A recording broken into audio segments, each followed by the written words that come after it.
ကျွန်တော်ဟာကျွန်တော်ထက်13နှစ်ကြီးတဲ့စုဝင်တွေဆိုတဲ့အမျိုးသမီးတစ်ယောက်ကို9နှစ်တာကာလပတ်လုံးတိတ်တန်တဆိတ်ချစ်ခဲ့ရပါတယ်ကျွန်တော်တို့နှစ်ယောက်ရဲ့ဆက်ဆံရေးကိုဘသူကိုမှမပြောပြဘဲလျှို့ဝှက်ထားခဲ့တာပါတနေ့မှာတော့ကျွန်တော်တို့မိသားစုတွေကိုကျွန်တော်တို့အကြောင်းဖွင့်ပြောဖို့ပြင်ဆင်နေတုန်းစုဝင်တွေကကျွန်တော်နားနာကပ်ပြီးနောက်ပြောင်တယ်လို့နဲ့စကားတခွန်းပြောခဲ့ပါတယ်မင်းနဲ့တွေ့ပန်ပြီးမှတေးချပါတယ်ဒါပေမဲ့အခုဘဝမှာတော့ကျွန်တော်အံ့စရာကောင်းလောက်အောင်တည်ငြိမ်စွာဒါပေမဲ့အခုဘဝမှာတော့ကျွန်တော်အပ်စရာကောင်းလောက်အောင်တည်ငြိမ်စွာခေါင်းညိပြီးကောင်းပြီးလေးလိုပြန်ဖြေခဲ့ပါတယ်ပြီးတော့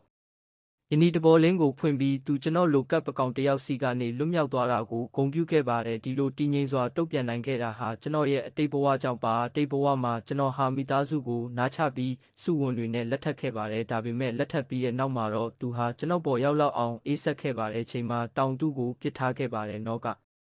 သူဟာသူ့ရဲ့ပထမဆုံးချစ်ဖြစ်တဲ့စွန့်ချမ်းဆိုတဲ့အမျိုးသားတစ်ယောက်ကို18နှစ်ကြာချစ်ခဲ့ရတာပါကျွန်တော်ကိုလက်ထပ်ခဲ့တာကလည်းမိသားစုရဲ့သဘောတူညီမှုအရအစီအစဉ်ကြက်ထက်ခဲ့ရတာဖြစ်ပါတယ်အဲ့ဒီအချိန်မှာမှကျွန်တော်နားလည်ခဲ့ရပါတယ်တောင်းပန်ပြီးရတဲ့အချစ်ဟာဘယ်တော့မှမတည်မြဲဘူးဆိုတာကိုပေါ့ဒါကြောင့်ဒီဘဝကိုပြန်လည်မွေးဖွားလာတဲ့အခါကျွန်တော်သူ့ကိုသူ့ရဲ့ဇလန်းအတိုင်းနေခွင့်ပြုဖို့ဆုံးဖြတ်ခဲ့ပါတယ်အဲ့ဒီအချိန်မှာကျွန်တော်စုဝတ်နေကိုပြုံးပြီး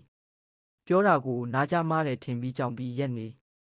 ကျွန်တော်လည်းမင်းနဲ့တွေ့ရတာပြင်းလာပြီးလမ်းခွဲကြရအောင်စုဝင်ဟာကျွန်တော်ပြောတာကိုနားကြမားတယ်ထင်ပြီးကြောင်ပြီးရက်နေခဲ့ပါတယ်မင်းကပြောတာကိုနားလေရဲ့လားလို့သူမေးတဲ့အခါကျွန်တော်ကတည်ငြိမ်တဲ့မျက်နှာနဲ့ဟုတ်ကဲ့နားလေပါတယ်မင်းကကျွန်တော်ကိုတခြားတစ်ယောက်ရှာခိုင်းတာမဟုတ်လားလို့ပြန်ဖြေခဲ့ပါတယ်အရင်ဘဝတုန်းကသာဆိုရင်စုဝနင်းကကျွန်တော်ကိုမကြိုက်တဲ့စကားတစ်ခါ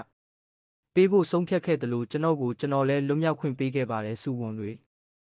မျက်မှောင်ကျုပ်လိုက်ပါတယ်သူစကားမပြောခင်မှာပဲဘေးစပွဲကနေဖမ်းကွက်ကွဲတန်ကြားလိုက်ရပါတယ်ချက်ချင်းဆိုသလိုပဲလူတစ်ယောက်ကိုပြီးတကားဝါကနေထွက်ပြေးသွားပါတယ်အတန်ကြားတော့တခြားစပွဲကလူတွေလည်းလှည့်ကြည့်ကြပါတယ်ကျွန်တော်အမကူချင်းကစုဝံတွေရဲ့လက်မောင်းကိုတွန်းလိုက်ပြီးဖမ်းကွက်ပစ်ပေါက်သွားတဲ့သူကမင်းရဲ့ရေးစားဟောင်းမဟုတ်လားဒီနေ့လိုပွဲတွေ့မှာဘာလို့သူ့ကိုဖိတာ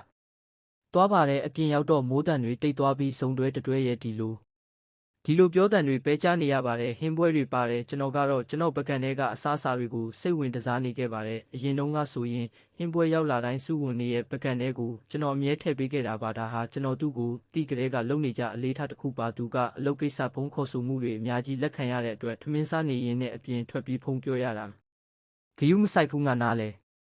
မင်းကစုဝင်ကိုကြာကယူဆိုင်ပြီးကိုမတ်ကိုကြာမင်းဒီလောက်ကယူမဆိုင်ဘူးငါနားလဲပြီးမင်းစုဝင်ကိုချစ်နေတာမဟုတ်လားတဲ့ကျွန်တော်အချိန်ပေါင်းများစွာအမှန်တိုင်းဖွင့်ပြောဖို့ကြိုးစားခဲ့ပေမဲ့စုဝင်ကတော့ကျွန်တော်တို့နှစ်ယောက်ကြားမှာအမြဲတမ်းအကွာအဝေးတစ်ခုကိုဖန်တီးခဲ့ပါတယ်သူကကျွန်တော်ခေါင်းကိုပုတ်ပြီးကျွန်တော်ကိုသူ့ရဲ့ညီလေးတစ်ယောက်လိုသဘောထားကြောင်းပြုံးပြ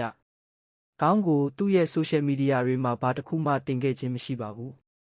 ချစ်ကိုဘလို့အစအနားမှာမကြမ်းအောင်ဖျောက်ဖျက်ထားခြင်းဖို့ပဲကျွန်တော်အရန်ချစ်တဲ့အတွက်ကြောင့်ဒီလိုအရေးထဲမှာနေရတာကိုလက်ခံခဲ့ရတာပါကျွန်တော်တိတ်ဆိတ်စွာနေတာကိုမြင်တော့ကျွန်တော်အမက်ကပြုံးပြီးဆက်နောက်ပါတယ်မင်းရဲ့ချစ်ရတဲ့ဝန်ကိုဘာလို့သွားမကြည့်တာလဲတတိထားဘူးသူတခြားကောင်လေးတယောက်နဲ့ထွက်ပြေးသွားနိုင်နေတော့တဲ့ကျွန်တော်လက်တွေခက်ရတာရက်တန်သွားပါတယ်သူတခြား